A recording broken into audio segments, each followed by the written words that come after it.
Russia Ukraine যুদ্ধের জেরে ভারতের দ্বিতীয় বৃহত্তম তেল শোধনাগার প্রতিষ্ঠান ভেদিনার অয়েল রিফাইনারি এর উপর নিষেধাজ্ঞা জারি করেছে ইউরোপীয় ইউনিয়ন ইইউ।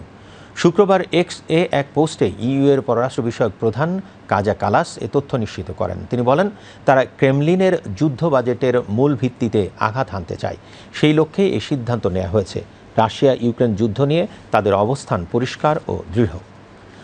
গুজরাটের ভেদিনার শহরে অবস্থিত এই শোধনাগারটি 1996 সালে গঠিত হয় ভারতীয় কোম্পানি নায়ারা এনার্জি লিমিটেড ও রাশিয়ার রাষ্ট্রায়ত্ত কোম্পানি রোসনেফটের যৌথ উদ্যোগে। বর্তমানে রোসনেফট এই শোধনাগারের 49.13% শেয়ারের মালিক। শুধু ভেদিনার নয়, রাশিয়া ভারত তেল বাণিজ্যে ব্যবহৃত পতাকা নিবন্ধন বা ফ্ল্যাগ রেজিস্ট্রেশন ব্যবস্থার উপরও নিষেধাজ্ঞা আরোপ করেছে ইইউ। এই নিষেধাজ্ঞার ফলে ভারতীয় পতাকাবাহী কোনো জাহাজ এখন থেকে রাশিয়ার তেল পরিবহন করতে পারবে না।